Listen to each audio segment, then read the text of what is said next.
Well, I'm not a professional videographer, but I'm going to try to show you a bit about my multimeter collection as it stands today.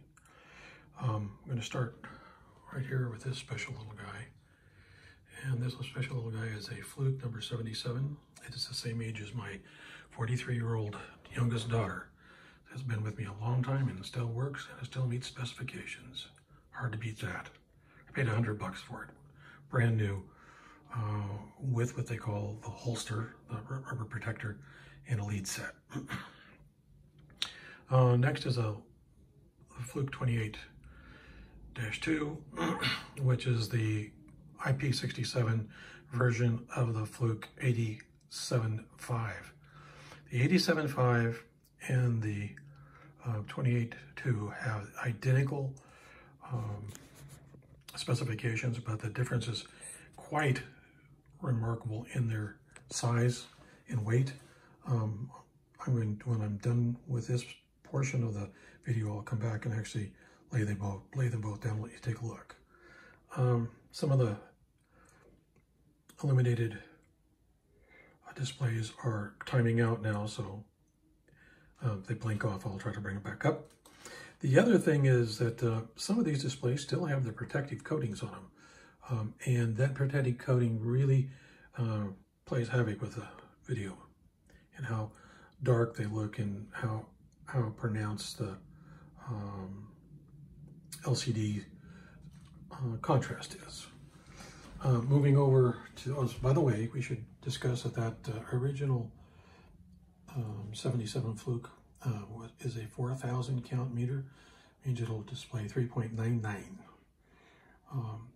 So that has to range up with anything bigger than 3.9 in it, or so if it goes to 4.0, it goes up, or you lose a digit of resolution. Whereas these guys are 6,000 counts, all three of them, but they each have what's called a high-res mode. That high-res mode actually turns them into a 20,000 count meter, I'm sorry. Which means they can display 19999. So a little bit about that. The convention about calling something a 4-digit meter or a 4.5-digit meter is remarkably controlled by most marketing departments, not the science. But if you really want to know what your meter will display, it's the number of counts. So in this case, in high-res mode, it's 19,999 because 0 is also a count. And so 0 is the lowest and 199.99 is the highest. Moving over to a little bit of class of meter. These meters, at least the left two, cost less than $50, typically $35, $38, something like that on eBay, and it's what they call the KA Suntest KT6000. The 6000 indicates it's a 6,000 count meter. This next guy, I'm going to zoom here just a little bit, and it's called Thinsed, or THSINDE, like Cindy. It's made in China, but it seems to have some roots in India. India is not typically buddy-buddy, but I don't know how that worked. But believe it or not, it's a 20,000 count meter. I'm sorry, 10,000 count meter.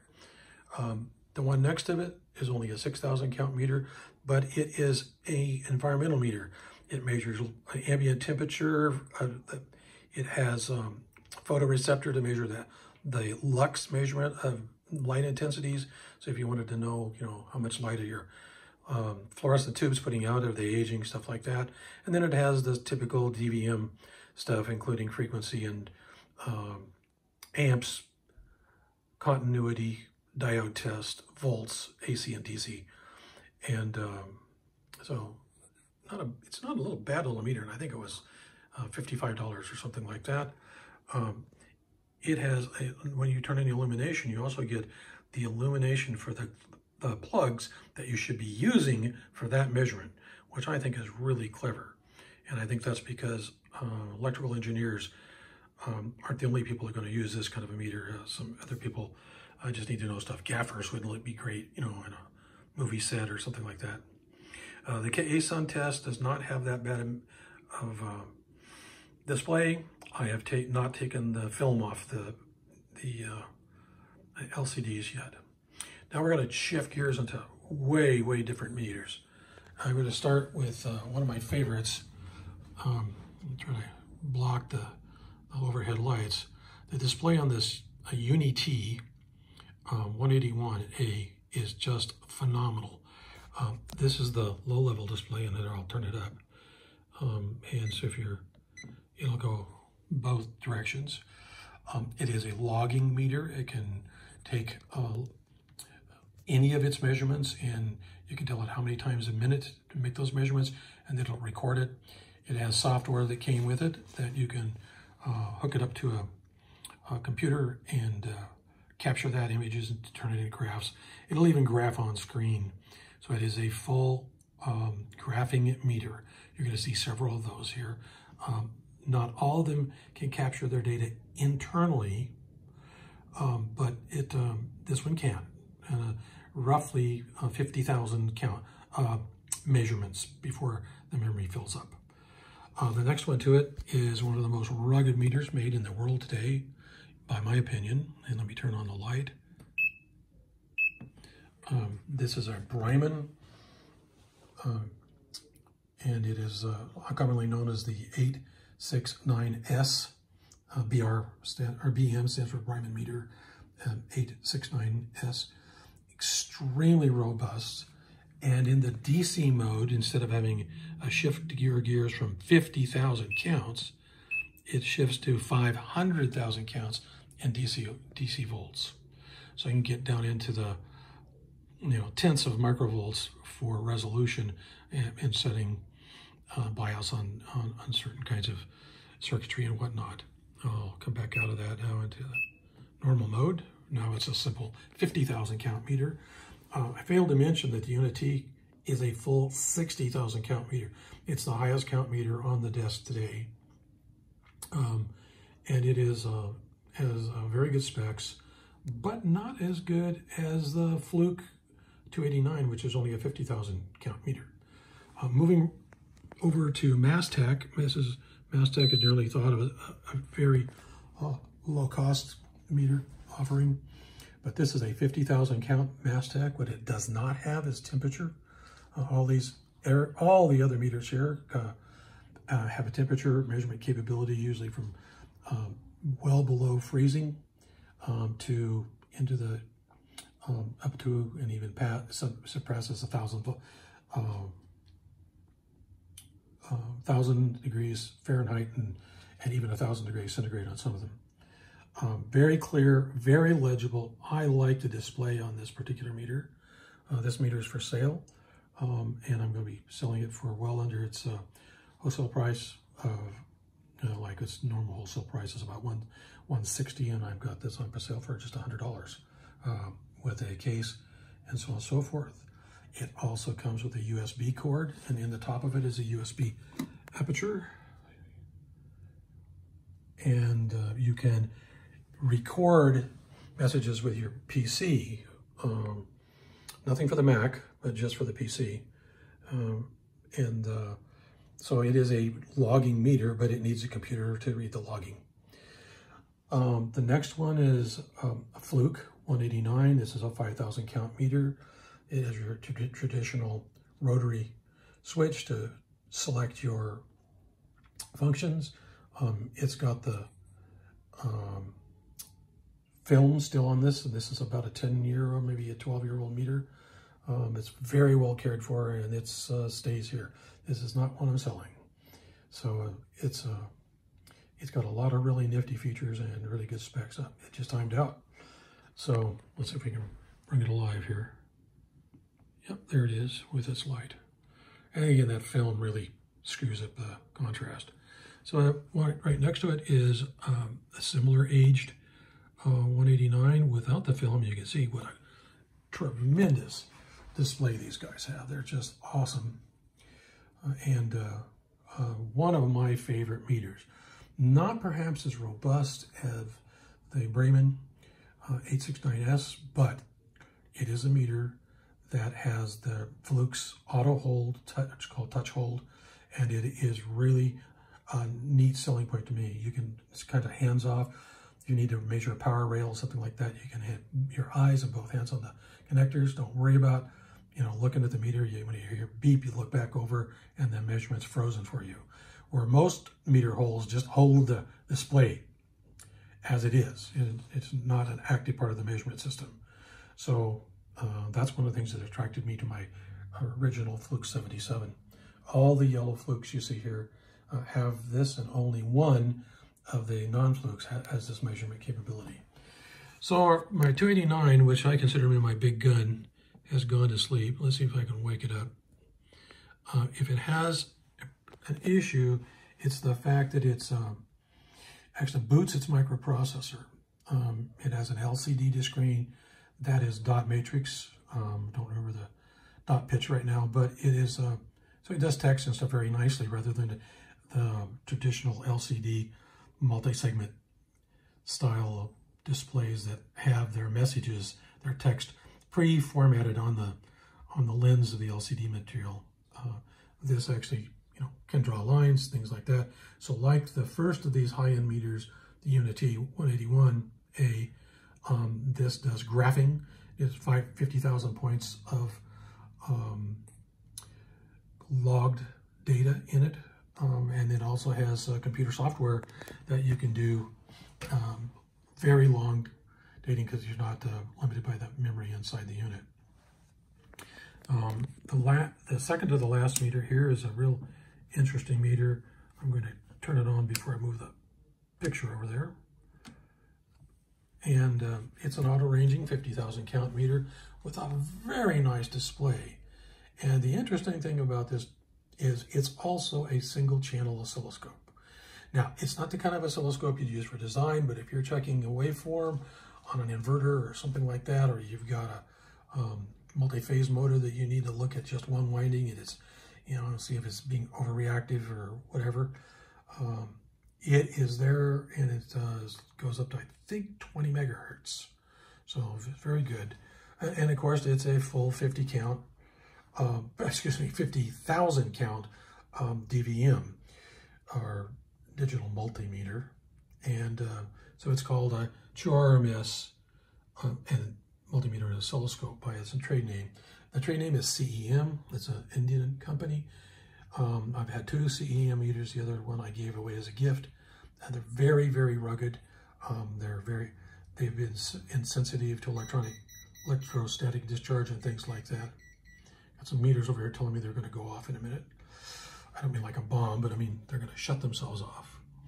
So I'm going to, before I go on to my last meter, which is really different and unique, I want to go back to the 289 and say I failed to mention the IR3000 FC connector, which is plugged into the opto-isolated input for this meter, and that can actually send the reading on the screen to a portable device like an iPhone, iPad, any of the Android systems, stuff like that. And it comes on and it tells you whether it's volts or amps or whatnot, and you get the screen. You cannot control this from remotely from the portable design, but if you need, to monitor it from, dozens of feet away or something like that, because it's an inconvenient place, at least you can watch that. More meters are shutting down from the timeouts.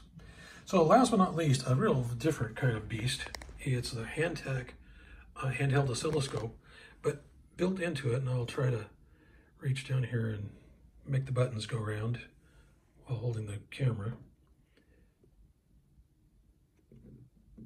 Oh, it shut itself completely down. It was not in a sleep, it was off. And so built into it is a 4,000 count meter. Now, you might remember that the first, it's sitting there on purpose, the first meter I had was the Fluke 77. And by the way, the Fluke 77 is the only unlit display, no backlight for it, of all these that we just looked at. But this has a very nice little 4,000 count meter. It's certainly enough to look at the battery, the electrical mains, see if a 5 volt, 12 volt, 24 volt rail or negative 12 volt rail is, functioning at 12 volts, or is it functioning at 8? So it's more than enough to do troubleshooting. So, and it uses the same inputs as the oscilloscope, other than the oscilloscope, it does not, I'm sorry, unlike the CEM DT-9989 combo machine, this has dedicated inputs for the DMM, and in the top are dedicated inputs for channel 1, channel 2 oscilloscope, which goes to 70 megahertz, and also is a 10 megahertz random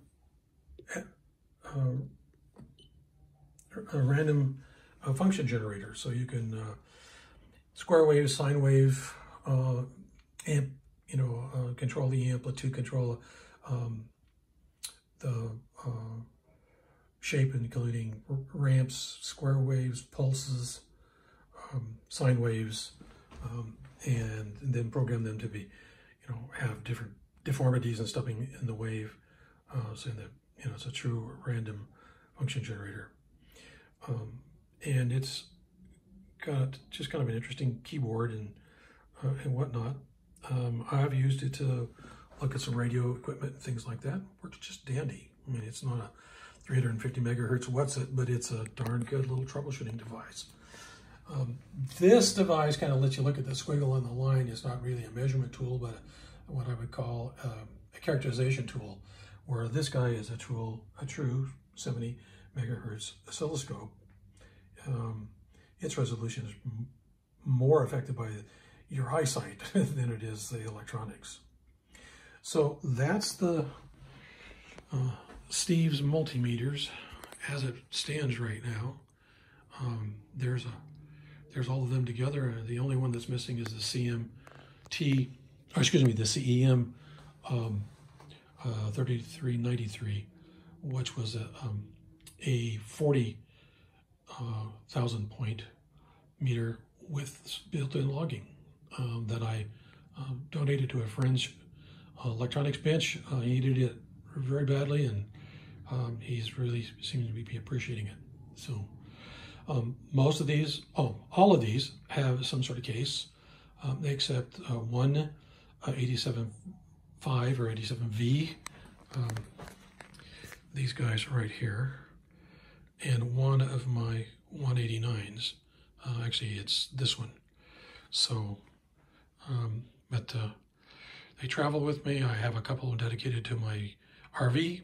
My RV has a complex power system, which is 500 watts of solar panels and a 2 kilowatt inverter, and a 5.5 kilowatt generator. So there's a lot of electrical stuff and a lot of circuitry to go bad as you're bouncing down the road. So I keep the CEM combo machine and then one of my other meters with me there at all times. The one that stays there full time is a KA Suntest 6,000 count meter. I could get a smaller meter and put in there, but it's when you're in a tight place, I need to look away. It's nice to have that large screen. Again, I really favor the Fluke meters because of their dependability, ruggedness, and the fact that they have that wonderful touch hold, which I'll put on a different video sometime. All right, everyone. This is one of my first really long and narrated videos. I hope you cut me a little bit of slack, but tell me in the places below, which I'm going to leave some reference material for you, how this is working out. This is just an iPhone video. This is how, in my mind, YouTube got its start. This, this level of video. So, again, thank you very much for watching, and I hit the like if you like it. If you don't like it, please tell me why, and feel free to subscribe. I'm not one of these one video a day guys. You might see, 2 or 3 videos of me from me going forward per month. But I would enjoy you watching and replying. Adios to all. Stay well.